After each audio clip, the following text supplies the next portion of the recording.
AGlow 11. We're going to start at verse 2, and we're going to go to verse 4. Start at verse 2. One evening, David got up from his bed and walked around on the roof of the palace. From the roof, he saw a woman bathing. The woman was very beautiful, and David sent someone to find out about her. The man said, "She is Bathsheba, the daughter of Elam, and the wife of Uriah the Hittite." 4. Then David sent a messenger to get her. She came to him, and he slept with her. Now she was purifying herself from her monthly uncleanliness, and then went back home. The woman conceived and sent the word to David, saying, "I am pregnant." Okay? So we see right there that there's a transgression that happens. If you're taking notes, this is what you're going to write down. The first set of transgressions is I saw. When I was a young girl and I was in that situation with my sister and my uncle saw me. He saw my sister. He saw an opportunity to take advantage. Just as David and Bathsheba, David saw her, and he saw the opportunity to start to think of what he could do with Bathsheba. That is the start of the transgressions of sin that transpires in your life. You see. The next step is he acted. Write down act. And any step in transgressions, first is a thought. You see that? I see that, and I'm gonna get it. Any woman in here knows the construction male rule, right? You see that construction, that guy is buff and stuff, got the hat and the uniform. You see him, ooh, he got a nice butt, right? You see him, you lust after him, you want him, you desire him. Not even in construction, someone who you even see it as a counterpart, someone who you want. It doesn't even have to be a male or a female. Maybe it might be something you want to eat. Ooh, look at that chocolate cake. Look at that. You know, you lust after it, you see it, okay? And then you act upon it. Now, when my uncle was with me, he saw an opportunity when my sister left us alone. He saw an opportunity to take advantage of a little girl that didn't know any better, that wasn't wise enough to make those kind of adult decisions. And so he acted upon me, and he took advantage of me. Just as David did, he had the power. David had the power to take advantage of Bathsheba because he was the king. He had all the power in the world to take what he wanted. Okay? Just as we have the power to take what we want when we're aggressively seeking something. And so, the next step in the transgression is to act upon. If you're writing notes, write act upon. You thought it, you saw it, you're acting upon it. Okay? So David acted upon his thought and what he saw. He said, "Bring Bathsheba to me. I must have her." His thought, his mind, his wants, his needs took over the fact that she was already married to a Hittite soldier of his. It didn't matter. It didn't matter to my uncle that I was his niece. It didn't matter that I was already a part of his family. He saw what he wanted and he took advantage of it. Okay?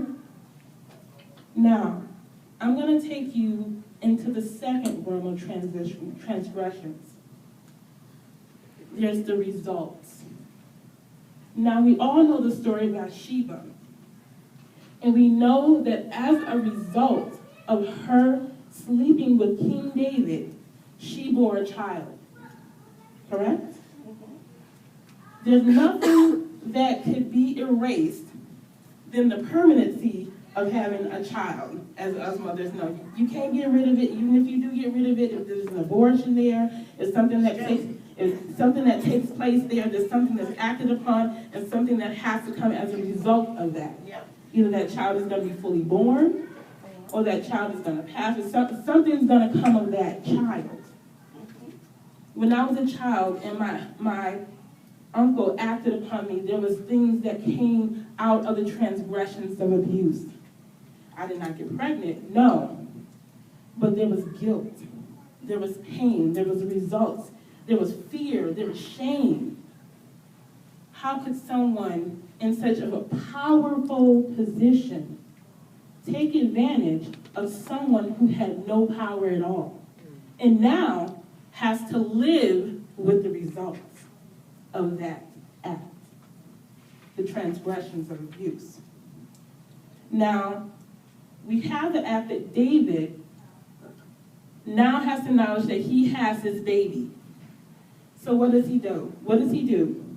Okay? She says, I am pregnant. We're going to go to 2 Samuel 11:6. So David sent his word to Joab, send me Uriah the Hittite, and Joab sent him to David. When Uriah came to David, he asked him, now Joab was now the soldiers where, and now the war was going. Then David said to Uriah, go down to your house, wash your feet. So Uriah left the place, and a gift from the king was sent after him. But Uriah slept at the entrance in the palace, and all his master's servants did not go down to his house. So naturally, someone in position, what do? Cover it up. Just like my uncle did with me. Don't tell anybody. This is between me and you. You don't want this to get out to the family members, right? I know this happened, but you're a big girl now. You can take the pain. Just like he told Bathsheba, you know, let's hide this. Let's take care of that problem. Let's take care of Uriah, because if we take care of Uriah, we don't have to deal with the consequences, right? And so David plots to kill Uriah, in a sense killing his transgressions. But what does God say? There is nothing hidden from my sight. There is nothing new that you can do under the sun to hide transgressions, pain, sin, guilt, fear from God. He will always find you out. Now I'm going to go to the middle of my story. It went on for maybe 3 or 4 years that I held that guilt and pain and shame in my heart. I didn't, just like that, we're not going to tell anybody. We're going to cover this up. And one day I was doing dishes. And my mother came to me and said, Talia, how you doing? What's going on? I said, I'm pregnant by Lucky. She said, stop the presses. What are you saying? I said, Mommy, I'm pregnant by Lucky. I was a 12-year-old child. I didn't know how to break this to my mother, that my uncle had physically, mentally, and emotionally abused, sexually abused, and mentally allowed me to believe that I couldn't share this with anyone. It was a secret. It had to be held. And I said, Mommy, I'm pregnant by Lucky, and I don't know what to do. My mother scooped me up, took me right to the hospital, got me every kind of treatment that I could get, got me right into counseling, and got the love and tenderness and care that I needed to carry on as that middle transition, that help that you need. I love my mom. You know, without her, I wouldn't be the woman who I am today, just because of those things. When you go through pain like that, you need someone to come alongside you and say, I'm going to help you. I'm your friend. God has sent me to take care of you. I'm not going to let you stay there. Mm-hmm. In the life of David, God sent the prophet. He sent Nathan to him. And when God sends someone to you, the one who has acted in that transgression, he's going to tell you the word from God that's going to allow you to fix what you have broken. Nathan said in 2 Samuel 12, verse 13, 2 Samuel 11, 26, then Uriah's wife heard that her husband was dead, she mourned for him. And after the time of mourning was over, David had brought her to his house, and she became his wife and bore him a son. But the thing David had done displeased God. Then the Lord sent Nathan. Nathan replied, "The Lord has taken away your sin. You are not going to die. But because by doing this you have shown utter contempt for the Lord, the son you bore will die." There's consequences in the middle of your transgressions that the Lord has to penalize you. The one who has done the transgression, the one who's done the sin, you must be penalized. You must be broken. You must understand that God hates abuse. God hates that you are broken. God hates that you are hurt. God hates that his child now has to deal with the sins of someone else. He said, the Lord said to David, "Your son will not live. Your son is going to die. And the Lord is not pleased with you." And so David, as we know in the story of David and Bathsheba, the son dies. He covers himself and is drawn and is depressed. And he has to go back to God and say, "Lord, forgive me for the transgressions, for my thoughts, for my actions, for my deeds of what I have done to Bathsheba." In the essence of my case, there was results in the middle. There was a case brought up against my uncle where he served time in jail. But that's not the end of it. He also went on to have a life of pain. He also, got into multiple accidents and different things, like just things that life just happens to do when you have defiled something that God has created. And I held, even though you go through these transgressions of sin, and there's these things that come after and in the middle, we still hold on to it. We still hold on to a middle age, adulthood, and some of us even die with it. But God is saying, even in David's story, it wasn't over. That wasn't the end of the story, right? David sinned. He transgressed against Bathsheba. But God said, "I still have purpose for your life. I still have something for you to do in order to reach my people.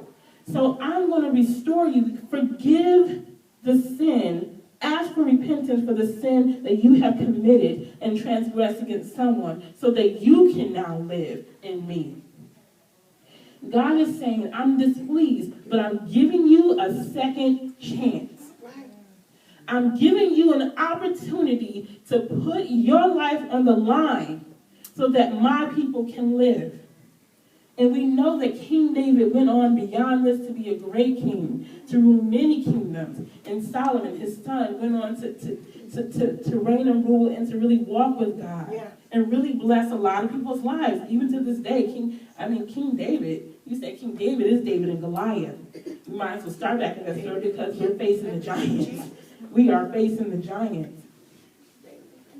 So in the middle, back to my story, my mother gave me a lot of counseling. I was around a lot of great people. I was very active growing up in my teenage years. I sought writing, I sought poetry, I sought things that would bring my spirit back to me. But it wasn't until the Lord really took a hold of my life that I really allowed myself to let go of the pain that I felt when I was 9 years old. When I was 12 years old, my mother took us to a Christian camp. And a woman there was dressed in all white. And she said to me, "I'm going on a honeymoon with Jesus." I'm like, "How can you honeymoon with Jesus?" I'm like, Jesus, human, 1 and 2 don't mix. But she said, "I'm giving my life completely over to God as a bridegroom so God can use me in order to bless the ministry that he has."